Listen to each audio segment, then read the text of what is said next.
పరమేశ్వర స్వరూపమైన సభకి నమస్కారం. నీరు ప్రవహిస్తోందనుకోండి, తెల్లవారుజామున వెళ్ళి స్నానం చేయండి అంటారు. ఎందుచేత అంటే ఓషధులను ప్రకాశింపచేయగలిగినటువంటి శక్తి చంద్రుడికి ఉంటుంది. చంద్రుడి యొక్క కిరణములలో అమృతత్వం ఉంటుంది. అందుకే సుధాకిరణుడు, హిమకిరణుడు అని శంకరాచార్యుల వారికి అయితే చాలా ఇష్టం. హిమకరహ హిమకరహ అంటుంటారు తరచుగా. ఆ హిమకర అన్న పేరు ఆ చల్లని కిరణములు కలిగిన వాడు, అమృతత్వం ఉన్నటువంటి కిరణములు ఉన్నవాడు. ఆ కిరణములు నది మీద పడితే ఆ నదీ జలములు ఆ అమృతత్వాన్ని లాక్కుంటాయి. లాక్కుని ఆ నీరు భూమి మీదకొచ్చి పంట పొలాల మించి వెళ్ళినప్పుడు భూమి యందు ఓషధీతత్వాన్ని ప్రవేశపెడతాయి. ప్రవేశపెడితే వేసిన గింజ ఓషధీతత్వంతో మళ్ళీ పైకి వస్తుంది.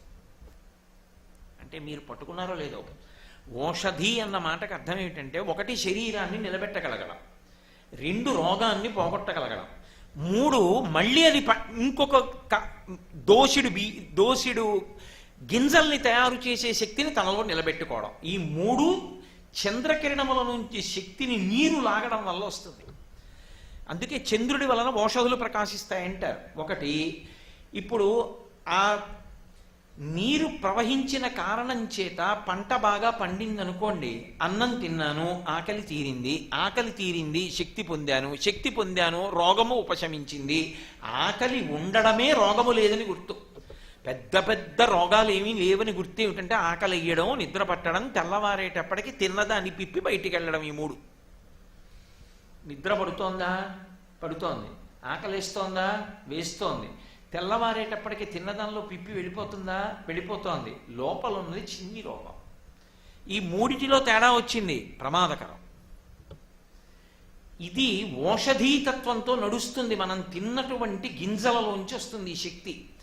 మూడవది ఓషధీతత్వం. అంటే ఈసారి పండింది, ఎన్నాళ్ళు తింటావు? ఈసారి వరి కోశారు, తీసుకొచ్చారు, ధాన్యం బస్తాల్లో వేశారు, తెచ్చుకున్నాం, అన్నం తింటున్నాం. అంతే. ఓసారి పండే నీ హస్తమానం నేనేం పండనందనుకోండి భూమి, ఏమవుతుంది? ఇప్పుడు ఆ వడ్డు గింజలు తీసుకొచ్చి ఒక బస్తా వడ్లు దాచారనుకోండి, ధాన్యం, ప్రతి గింజయందు కూడా ఒక శక్తి ఉంటుంది. ఏమా శక్తి అంటే, మళ్ళీ దాన్ని పట్టుకెళ్ళి భూమిలో పెట్టారనుకోండి, దోషుడు ధాన్యాన్ని అది మళ్ళీ ఇస్తుంది. కంకు రూపంలో మళ్ళీ వస్తుంది. వచ్చి మళ్ళీ ఒక్కొక్క గింజలోంచి వచ్చిన మొక్కకి ఒక్కొక్క కంకు పుట్టి ఒక్కొక్క కంకులోంచి దోషుడు ధాన్యం వస్తాయి. ఇది ఎక్కడిది? నీరు ఓషధీతత్వాన్ని గ్రహించడంలో వచ్చింది. ఆ నీరు ఓషధీతత్వాన్ని గ్రహించి ప్రవహించి భూమి మీదకెళ్ళి ఇంకి ఓషధీతత్వంతో అంకురం వచ్చేట్టు చెయ్యలేదనుకోండి, ఎలా బ్రతుకుతాం మనం? సాధ్యమా? సాధ్యం కాదు. అందుకే ఇది భవాని. ఈ బ్రతికిస్తున్న శక్తి ఉందే, అందుకు ఆమె ధాన్యలక్ష్మి. ఇప్పుడు ఏ తల్లి ఉపకారంతో మనం అందరం జీవించి ఉండగలుగుతున్నాం? ఏ తల్లి అనుగ్రహిస్తే బాహ్యమునందు ఆంతరమునందు శౌచాన్ని పొందగలుగుతున్నాం? ఏ తల్లి అనుగ్రహిస్తే అసలు లోకములలో మళ్ళీ మళ్ళీ తినడానికి కావలసినటువంటి అన్నం లభ్యం అవుతోంది? ఏ తల్లి మనం చెయ్యకూడని పనులు చేస్తున్నా కూడా క్షమించి మనకి అన్నం పెడుతోంది? ఆ తల్లి అన్నపూర్ణ. అందుకు శంకర భగవత్పాదులు అన్నపూర్ణాష్టకం చేస్తే, నిత్యానందకరీ వరాభయకరీ సౌందర్యరత్నాకరీ నిర్ధూతాకిల ఘోర పాపనికరీ ప్రత్యక్ష మహేశ్వరి ప్రాళేయాచలవంశ పావనకరీ కాశీపురాధీశ్వరి భిక్షాం దేహి కృపావలంబనకరీ మాతా అన్నపూర్ణేశ్వరి అంటారు. ఘోరపాపనికరీ, ఘోరమైన పాపములను కూడా ఆవిడ తొలగొట్టి అన్నం తినడానికి అధికారం ఇస్తోంది. ఆవిడ ఆ అధికారం ఇవ్వకపోతే ఎక్కడ నిలబడతాయి శరీరాలు?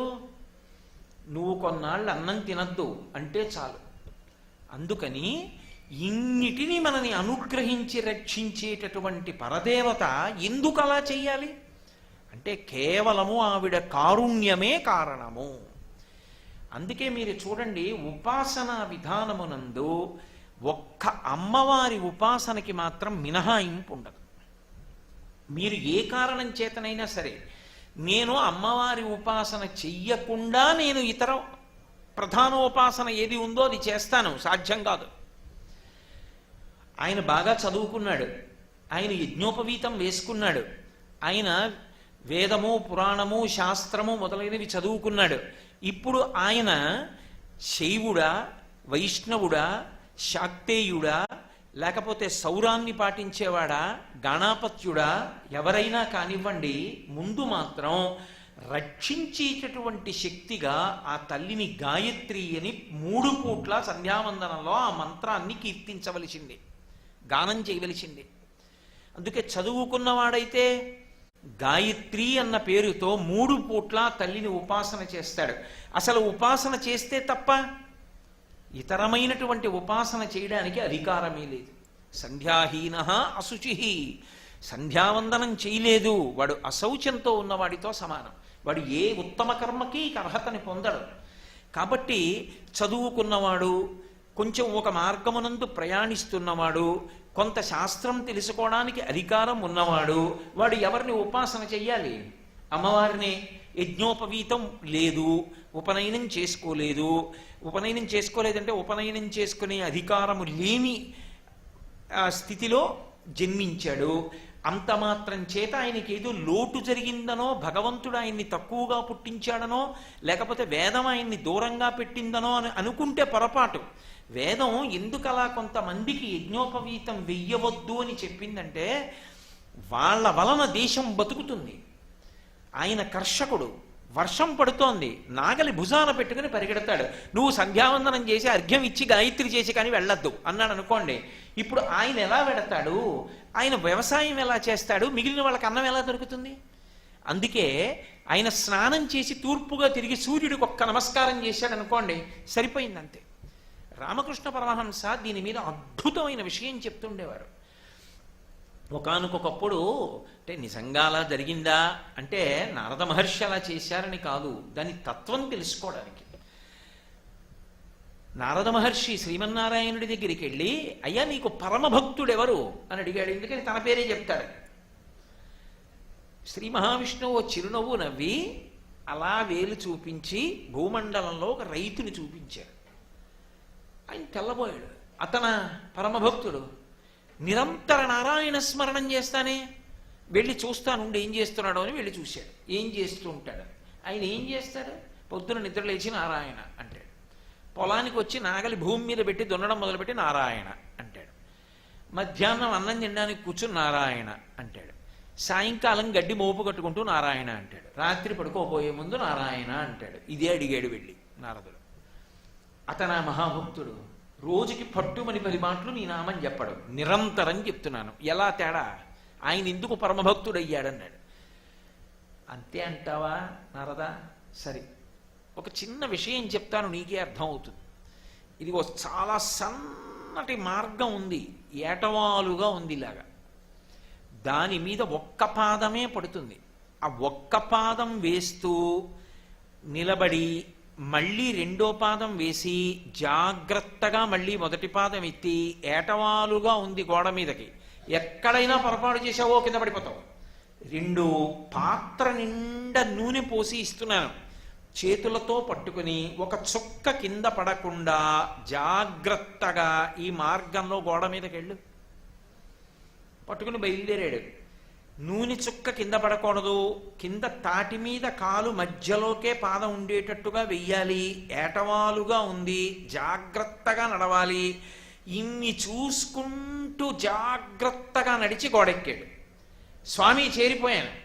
ఎన్ని మాటలు చెప్పావు నా నామం ఎక్కేటప్పుడు? అయ్య బాబో, ఓ పక్క నూనె పాత్ర ఇచ్చావు, ఓ పక్క ఏటవాలుగా ఉంది, ఒక్క కాలే పడుతుంది, ఎక్కడ చెప్పను నీ నామం? ఏమయ్యా, నా నామం ఈ పాటి నడవడానికి కష్టం. తెల్లవారుజామున లేచి ఆకాశం వర్షిస్తుంటే కటిక చీకట్లో భూమి దున్నాలని నాగలి భుజాన పెట్టుకుని పరుగులెత్తి 10 మందికి అన్నం పెట్టడం కోసమని భూమి దున్నుతున్నవాడిని సంధ్యావందనం చేయి, గాయత్రి చెయ్యి, అర్ఘ్యమి, శాస్త్రం చదువుకో అంటే ఇది చేస్తాడా అది చేస్తాడా? మినహాయింపిచ్చా. వాడు స్నానం చేసి సూర్యుడికి ఒక నమస్కారం చేస్తే వాడు గాయత్రి చేసేసినట్టే, తప్ప తక్కువ చేసిందని అనుకోకూడదు. కాబట్టి చేయవలసినటువంటి కర్మ ఏది ఉంటుందో వేదప్రోక్తమై అది చేయడంలో ఈశ్వరుడు శక్తిని ఆ పరిస్థితిని దృష్టిలో పెట్టుకుని ఇస్తాడు. ఇప్పుడు ఒకడు శాస్త్రం చదువుకోవలసిన వాడు ఉన్నాడు, రామాయణం చదువుకోవాలి, భారతం చదువుకోవాలి, భాగవతం చదువుకోవాలి, వాడు సంధ్యావందనం చేయనంటే ఎలా? వాడికి ఎందుకు ఇంక యజ్ఞోపవీతం, అసలు ఎందుకు ఉపనయనం? వాడు చెయ్యాలి సంధ్యావందనం, వాడు చెయ్యాలి గాయత్రి.